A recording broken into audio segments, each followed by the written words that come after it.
Hello there, my name is Kate Fleetwood and I'm currently playing Cruella de Vil in a new musical adaptation of 101 Dalmatians at the Regent's Park Open Air Theatre. And this is Show Circle.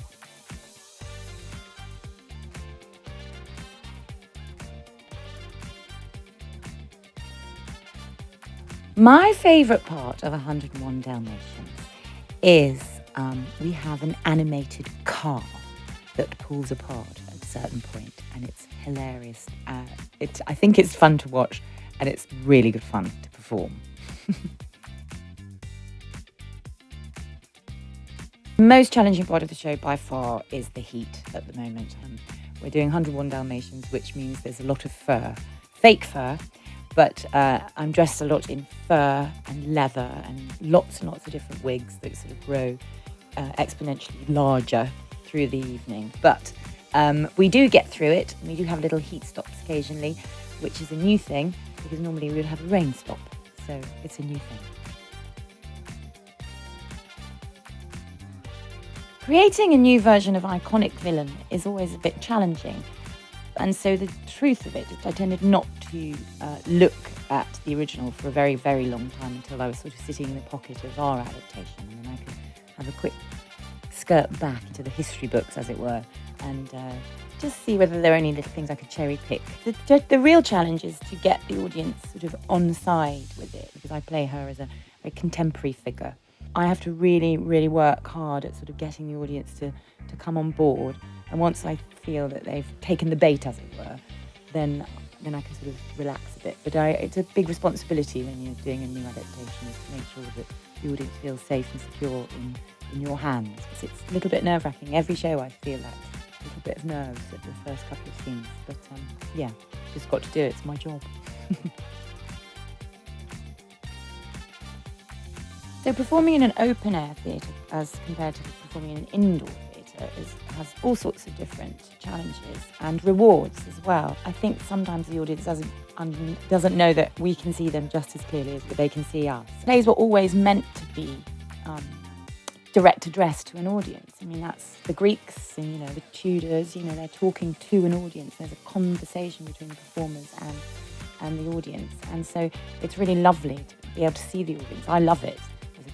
It's a gift, actually. And then, of course, the best part of the Regent's Park Open Air Theatre is that you share the experience with the audience of the night falling over the production. You start in, dwindling daylight, and by the second half, it's pitch black. And then you follow that through together as a sort of a shared experience, and it's really magical.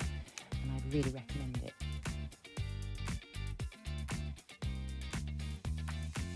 My favourite vocal warm-up goes like this. Trinidad and the big Mississippi and the town Honolulu and the Lake Titicaca, the proper capital is not in Canada, rather in Mexico, Canada, Malaga, Rimini, Bimini, Canada, Malaga, Rimini, Bimini, yes, Tibet, Yokohama.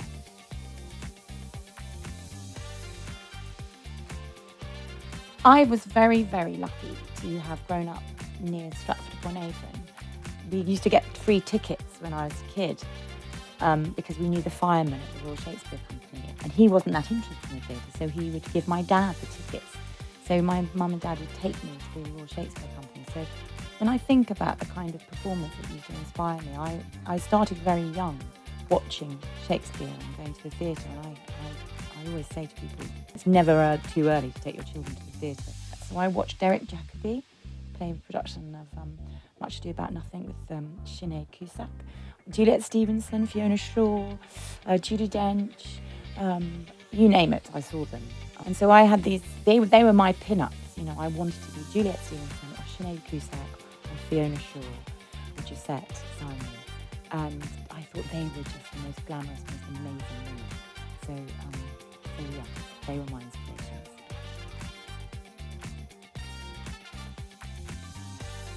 If I think about musicals that I'd like to be in, I'd really like to be in Sweeney Todd, and I'd like to play Mrs. Lovett.